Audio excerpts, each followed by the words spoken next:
Hello guys, അപ്പോൾ എൻ്റെ video ആദ്യമായിട്ട് കാണുന്ന ആൾക്കാരാണെങ്കിൽ മാക്സിമം സബ്സ്ക്രൈബ് ചെയ്തിട്ട് വീഡിയോ കാണുക. തൊട്ടടുത്തുള്ള ബെല്ലൈക്കണോട് പ്രസ് ചെയ്താൽ ഞാൻ അപ്ലോഡ് ചെയ്യുന്ന വീഡിയോസൊക്കെ നോട്ടിഫിക്കേഷൻ ആയിട്ട് കിട്ടുന്നതായിരിക്കും. അപ്പോൾ എൻ്റെ ഈ ചാനലിൽ ഞാൻ സിനിമ റിവ്യൂസും തിയേറ്റർ റിവ്യൂസും ഇടുന്ന എല്ലാവരും മാക്സിമം സപ്പോർട്ട് ചെയ്യുക.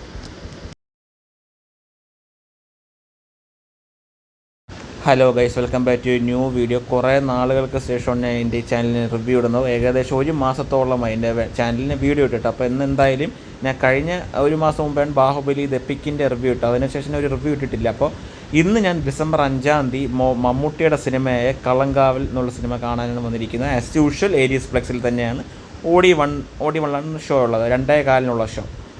അപ്പോൾ 3 മണിക്കുള്ള ഷോയ്ക്ക് ഞാൻ വന്നിരിക്കുന്നത്. അപ്പോൾ എന്തായാലും ആ സിനിമ കണ്ടിട്ടുള്ളതിൻ്റെ ഒരു ഫുൾ റിവ്യൂ എൻ്റെ യൂട്യൂബ് ചാനലിൽ ഞാൻ പറയാം.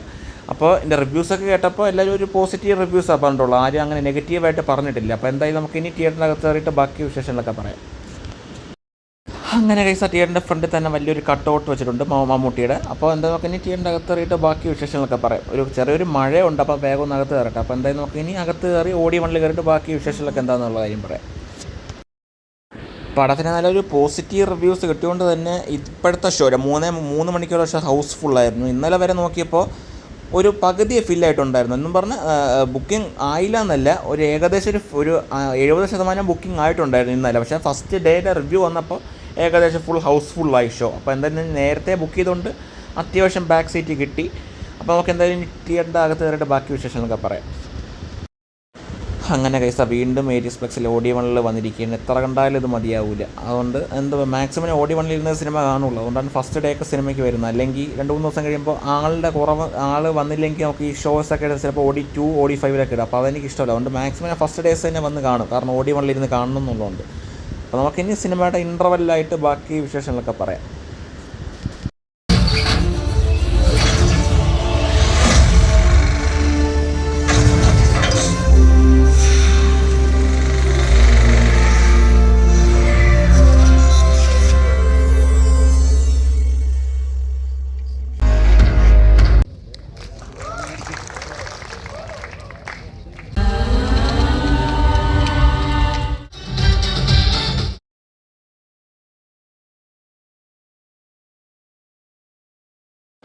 അങ്ങനെ കൈസ പടം ഫസ്റ്റ് ഹാഫ് കണ്ടു കഴിഞ്ഞിരിക്കുകയാണ്. എന്താ പറയുക, എനിക്ക് ഒരു ഫസ്റ്റ് ഹാഫ് നല്ല രീതിയിൽ ഇഷ്ടപ്പെട്ടു. തുടക്കം കുറച്ച് ലാഗ് ഉണ്ടായിരുന്നു. പടം തുടങ്ങി ഒരു 20 മിനിറ്റ് എനിക്ക് നല്ല രീതിയിൽ ലാഗ് ഫീൽ ചെയ്തു.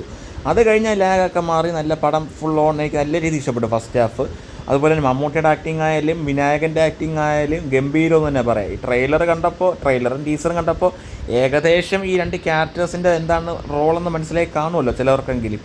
അപ്പോൾ അത് തന്നെയാണ് ഈ പടത്തിലും കാണിച്ചിരിക്കുന്നത്. ഫസ്റ്റ് ഹാഫ് വരെ നല്ല രീതിയിൽ എനിക്ക് എടുത്തിട്ടുണ്ട് ഫസ്റ്റ് ഹാഫ്. ആകെ കുറച്ച് ഞാൻ നെഗറ്റീവ് പറയാൻ തോന്നിയിട്ടുള്ള ആ 20 മിനിറ്റ് കുറച്ച് ലാഗായിട്ട് തോന്നി. ഫസ്റ്റ് പടം തുടങ്ങി 20 ഒരു 10 മിനിറ്റ് കുറച്ച് ലാഗായിരുന്നു. അത് കഴിഞ്ഞ് പടം നല്ല രീതിയിൽ പോയി, നല്ല രീതിയിൽ BGM ഒക്കെ കൊടുത്ത് ഒരു സ്ഥിരം ഒരു BGM കേൾപ്പിക്കുന്നുണ്ട്, ഒരു പാട്ട്. അതും നല്ല രീതിയിൽ ആ ഒരു പ്ലേസ്മെൻറ്റൊക്കെ നല്ല രീതിയിൽ എനിക്ക് ഇഷ്ടപ്പെട്ടു.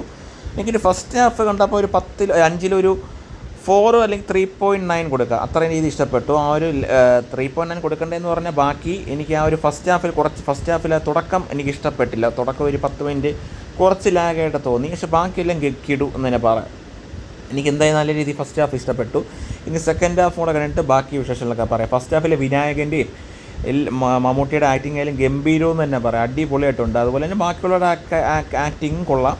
എന്നാൽ ഇവിടെ രണ്ടുപേരുടെ ആക്ടിങ് ഒരു മികച്ച് നിൽക്കുന്നുണ്ട് ഈ ഒരു ക്യാരക്ടറിൽ. പ്രത്യേകിച്ച് മമ്മൂട്ടിയുടെ ക്യാരക്ടറായാലും ആ ഒരു നോട്ടവും ഭാവവും ഒക്കെ നല്ല രീതിയിൽ ചെയ്തിട്ടുണ്ട്. അപ്പോൾ നമുക്ക് എന്തായാലും നമുക്ക് ഈ ഇൻ്റർവെല്ല് കഴിഞ്ഞ് ബാക്കി സെക്കൻഡ് ഹാഫ് കൂടെ കണ്ടിട്ട് ബാക്കി വിശേഷങ്ങളൊക്കെ പറയാം.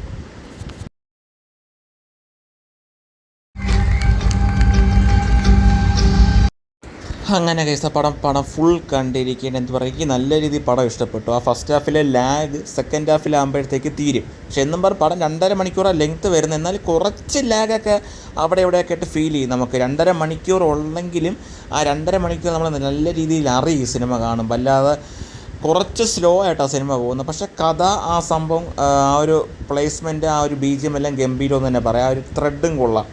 അത് മമ്മൂട്ടിയുടെയും വിനായകൻ്റെയും ക്യാരക്ടറിനെ ആദ്യമേ പറഞ്ഞല്ലോ, ട്രെയിലർ കണ്ട കുറച്ച് പേർക്കെങ്കിലും മനസ്സിലായി കാണാം എന്താണ് ഈ 2 ക്യാരക്ടേഴ്സിൻ്റെ റോള് എന്താണെന്നുള്ള കാര്യം മനസ്സിലായി കാണും. അതെന്തായാലും ഞാൻ പറയുന്നില്ല. പക്ഷേ അവരുടെ രണ്ടുപേരുടെയും റോളും ആ ഒരു ക്യാരക്ടറും എല്ലാം അതുപോലെ തന്നെ അതിനകത്ത് ഉപയോഗിച്ചിരിക്കുന്ന BGM ഒക്കെ ഗംഭീരമെന്ന് തന്നെ പറയാം.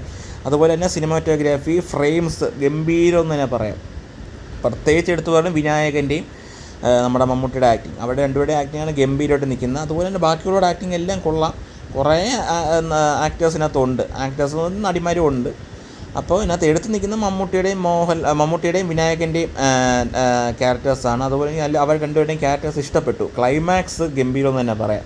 ആ ഒരു കുറച്ച് നോക്കി എവിടെയൊക്കെ കാണുമ്പോൾ മമ്മൂട്ടിക്ക് വയസ്സായി, അതുകൊണ്ട് കുറേ ഫൈറ്റ് സീനൊക്കെ ഇതായിട്ട് തോന്നും. പക്ഷേ എനിക്ക് നല്ല രീതിയിൽ ഇഷ്ടപ്പെട്ടു ക്ലൈമാക്സ്. ഒരു കുറച്ച് ലാഗ് ഫീൽ ചെയ്യും പടം, പക്ഷേ പടം നമുക്ക് അങ്ങനെ നെഗറ്റീവായിട്ട് തോന്നിയില്ല. എനിക്ക് ലാഗ് ഒരു നെഗറ്റീവായിട്ട് തോന്നിയില്ല. പക്ഷേ ഒരു സ്ലോ ബേസിലാണ് പടം പോകുന്നത്. പക്ഷേ സെക്കൻഡ് ഹാഫ് ക്ലൈമാക്സ് ഒക്കെ ഗംഭീരമെന്നായിട്ട് തന്നെ പറയാം. മമ്മൂട്ടിയെ ഇങ്ങനെ എനിക്ക് സെക്കൻഡ് ഹാഫിൽ അങ്ങോട്ട് കാണിച്ച് ഇഷ്ടപ്പെട്ടില്ല. കാരണം മമ്മൂട്ടി ഫാൻസുകാർക്ക് ഇതെങ്ങനെ എടുക്കും എന്നുള്ളത് എനിക്ക് അറിഞ്ഞൂടെ. പക്ഷേ ആ ഒരു രീതിയിൽ പടം ആ ഒരു കഥയിൽ കാണുമ്പോൾ നല്ല രീതിയിൽ ഇഷ്ടപ്പെടും. ഇങ്ങനൊരു ക്യാരക്ടറിന് തിരിച്ചൊരു കൊടുക്കുമ്പോൾ നമുക്ക് നല്ല രീതിയിൽ ഇഷ്ടപ്പെടും. പക്ഷെ എന്നാലും മമ്മൂട്ടിയെപ്പോലെ ഒരു ആക്ടറിന് ഇങ്ങനെ ചെയ്യുമ്പോൾ എനിക്കതൊട്ടും ഇഷ്ടപ്പെട്ടില്ല. എന്നാലും പടം മൊത്തത്തിൽ കൊള്ളാം. എന്തുകൊണ്ട് ഇതിങ്ങനെ പറഞ്ഞെന്ന് പറയുമ്പോൾ നിങ്ങൾ കണ്ട ഒരാൾക്കാർക്ക് മനസ്സിലാവും. ക്ലൈമാക്സ് അടുക്കുമ്പോൾ ഒരു സംഭവം ഉണ്ടല്ലോ, മമ്മൂട്ടിയെ കാണിക്കുന്ന ഒരു രീതിയുണ്ടല്ലോ, അതെനിക്ക് കുറച്ച് ഇതായിട്ട് തോന്നി. എനിക്കത് അങ്ങനെ വേറെ രീതിയിൽ കാണിക്കുകയായിരുന്നു. എന്നാലും ആ ഒരു കാണിച്ച രീതി എനിക്ക് കുറച്ച് മമ്മൂട്ടി ഫാൻസുകാർക്ക് കുറച്ച് ഇതായിട്ട് തോന്നും. എന്തായാലും എനിക്ക് കുറച്ച് ഇതായിട്ട് തോന്നും. എന്നാലും പടത്തിൻ്റെ ആ ഒരു കാണുമ്പോൾ നമുക്ക് വേറെ കുഴപ്പമൊന്നുമില്ല. എനിക്കതാണ് വേറെ കുഴപ്പമായിട്ട് തോന്നി. പക്ഷേ പടം കൊള്ളാം. ഒരു 10/8 കൊടുക്കുക. ആ ഒരു 8 കൊടുക്കേണ്ട ബാക്കി രണ്ടവിടെയും പോയിട്ട് കുറച്ച് സ്ലോ ബേസ്ഡാണ് പടം പോകുന്നത്. എന്നാലും എല്ലാവർക്കും ഇഷ്ടപ്പെടും പടം. നല്ല രീതിയിൽ ആക്ടിങ് ചെയ്തിട്ടുണ്ട്. എനിക്കെന്തായാലും ഇഷ്ടപ്പെട്ടു. നിങ്ങൾ കാണാത്തൊരാൾക്കാരാണെങ്കിൽ മാക്സിമം തിയേറ്ററിൽ തന്നെ പോയിരുന്ന് കാണുക. ഒരു തിയേറ്റർ എക്സ്പീരിയൻസ് എന്തായാലും മിസ്സാവില്ല. അത്രയും നല്ല രീതിയിൽ എടുത്തിട്ടുണ്ട്. അപ്പോൾ നമുക്ക് ഇനി എന്ത് പറയാം, ഇത്രയേ ഉള്ളൂ ഈ സിനിമയെ പറ്റി പറയാനായിട്ട്. നല്ല തിയേറ്റർ എക്സ്പീരിയൻസ് എന്തായാലും തരുന്നുണ്ട്. മമ്മൂട്ടി ഫാൻസുകാർക്ക് എനിക്ക് നല്ല ഇഷ്ടപ്പെടും. ആ ക്ലൈമാക്സ് മാത്രം എന്താവും എന്നുള്ളത് എനിക്ക് അറിഞ്ഞൂടെ. എന്തായാലും എനിക്ക് കുഴപ്പമില്ല. ആ രീതിയിലെടുത്താൽ നമുക്ക് ആ സിനിമ ആസ്വദിക്കാൻ പറ്റും. ആ ഒരു രീതിയിൽ ആ കഥാപാത്രത്തിൻ്റെ ഒരു സെൻസിൽ ആ റോളിലെടുത്താൽ ഈ പടം നല്ല രീതിയിൽ ഇഷ്ടപ്പെടും. നല്ല ക്ലൈമാക്സ് ഒക്കെ നല്ല രീതിയിൽ നമുക്ക് സ്യൂട്ടാവും. അല്ലാതെ ഫാൻസ് അങ്ങനെ ഇതൊക്കെ ആകുമ്പോൾ കുറച്ച് ഇതായിട്ട് തോന്നും. പക്ഷെ എന്നാലും കൊള്ളാം. മമ്മൂട്ടി ഇങ്ങനത്തെ ഒരു റോളിൽ ഇങ്ങനെ വന്നിട്ടില്ല, ഫസ്റ്റ് ടൈമാണ് ഇങ്ങനെ വരുന്നത്. ആ ഒരു ഇതായതുകൊണ്ട് നമുക്ക് എന്തായാലും ഇഷ്ടപ്പെടും. അപ്പോൾ നമുക്കിനി എന്ത് പറയാം, അടുത്ത വരുന്ന വീഡിയോസിൽ നമുക്കിനി വരുന്ന റിവ്യൂസൊക്കെ ഇടാം. എന്തായാലും ഇനി മെയിനായിട്ട് കാണാൻ എനിക്ക് ആഗ്രഹമുള്ളത് ബബ്ബബ്ബ. അത് എനിക്ക് ദിലീപിൻ്റെ, എനിക്ക് കട്ട ദിലീപ് ഫാനാണ്. ഇനി അതാണ് വെയിറ്റിംഗ് ആയിട്ടുള്ളത്. അപ്പോൾ നമുക്കിനി എന്ത് പറയാം, ആ സിനിമയുടെ റിവ്യൂവിൽ കാണാം. അപ്പോൾ നമുക്കിനി ഇതിൻ്റെ വീഡിയോ ഇഷ്ടപ്പെട്ടെങ്കിൽ ലൈക്ക് ചെയ്യുക, ഷെയർ ചെയ്യുക, സബ്സ്ക്രൈബ് ചെയ്യുക. തൊട്ടടുത്തുള്ള ബെല്ലൈക്കണും കൂടെ പ്രസ് ചെയ്താൽ ഞാൻ അപ്ലോഡ് ചെയ്യുന്ന വീഡിയോസൊക്കെ നോട്ടിഫിക്കേഷൻ കിട്ടുന്നതായിരിക്കും. അപ്പോൾ നമുക്കിനി അടുത്ത ഡിസംബർ 18 കാണാം ദിലീപിൻ്റെ ബബ്ബബ്ബ. ഈ കളങ്കാവ് എന്നുള്ള മൂവിയുടെ ഒരു ഒറ്റ വാക്കിൽ എങ്ങനെയെന്ന് ചോദിച്ചാൽ പറയാം, പക്ക ഒരു ത്രില്ലർ ടൈപ്പ് മൂവി. ഒരു സ്ലോ ബേസിൽ പോകുന്ന ഒരു പക്ക മാസ് പടമെന്ന് തന്നെ പറയാം. അത്രയേ ഉള്ളൂ, വേറെ ഒന്നും ഞാൻ പറയുന്നില്ല. മസ്റ്റ് തിയേറ്റർ വാച്ച് എക്സ്പീരിയൻസ്, അത്രയേ ഉള്ളൂ. അപ്പോൾ നമുക്കിനി അടുത്ത വീഡിയോ കാണാം. ഈ 2025 എന്നുള്ള വർഷത്തിൽ തന്നെ എല്ലാ നടന്മാരും ആക്ടേഴ്സും കംബാക്ക് അടിക്കുന്ന ഒരു മാസ് സിനിമാസൊക്കെ വന്നിട്ടുണ്ടായിരുന്നു. മോഹൻലാലിൻ്റെ തുടരും, മമ്മൂട്ടിയുടെ ഇപ്പോൾ കളങ്കാവൽ.